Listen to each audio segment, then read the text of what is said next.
Magkakaroon daw ulit ng balasahan sa gabinete at pabirong hirit ng Pangulo, bibigyan niya raw ng posisyon si First Lady Liza Araneta Marcos.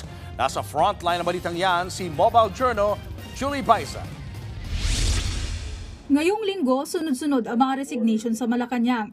Sinaamin na pangandaman ng Department of Budget and Management, Lucas Bersamin bilang Executive Secretary, DepEd Undersecretary Trigiv Olaivar at Presidential Legislative Liaison Office Chief Adrian Bersamin. Lahat ng yan ay may kaugnayan sa investigasyon ng bilyong-bilyong pisong budget insertions at anomalya sa flood control projects. Sa gitna ng pag-uga ng gabinete ng Administrasyong Marcos, nagawa pang magbiro ng Pangulo sa 2025 Bagong Bayani Award sa Malacanang. Bibigyan niya raw ng posisyon si First Lady Liza Araneta Marcos dahil sa madalas nitong pagbiyahe pa Europe para tulungan daw ang Overseas Workers Welfare Administration. So she has become our ambassador now for migrant workers. It's your new designation. Di ba magka-cabinet shake-up tayo sa kasama ka na dun sa... Tinanong ang palasyo kung joke lang ba yan o baka naman may halong katotohanan. Tingnan na lang po natin kasi kung nakita niyo po na parang pabiro po yung pagkakasabi ng Pangulo, so yun muna po tayo. Face value. Sinagot din ng Malacanang ang tungkol kay Lucas Bersamin. Sa panayam kahapon ni Frontline Pilipinas News anchor Cheryl Cozem sa programang One Balita Pilipinas, sinabi ni Bersamin na hindi siya kusang nag-resign kundi pinag-resign.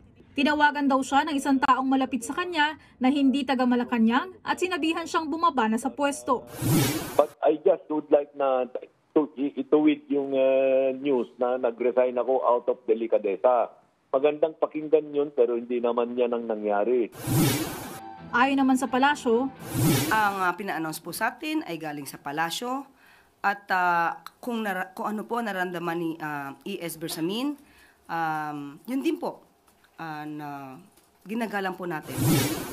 Isa pang tanong, sino ang tumawag kay Bersamin at nagsabing mag-resign na siya? Hindi ko po masasabi kung sino po nagpatanggal sa kanya. Binanggit ko po kanina na hindi ko po alam kung sinong kausap niya. Nagkausap naman po sila ng Pangulo face-to-face at let us just leave it at that. Sa kabila ng kabi-kabilang resignation, giniit ng palasyo na hindi porkit nagbitiw sa pwesto ay absuelto na. Wala raw makalulusot sa investigasyon tungkol sa budget insertions at korupsyon. Po ay maaari na sa kamay na po ng ICI, maaari na sa kamay na po ng Ombudsman, DOJ, private citizen, public official. Kung kailangan imbestigahan, dapat imbestigahan. Nagbabalita mula sa Frontline, Mobile Journal, Julie Baiza. Mga kapatid, Julius Babaw po. Para sa komprehensibo at makabuluhang balitaan at talakayan, mag-follow at mag-subscribe na sa social media pages ng News 5.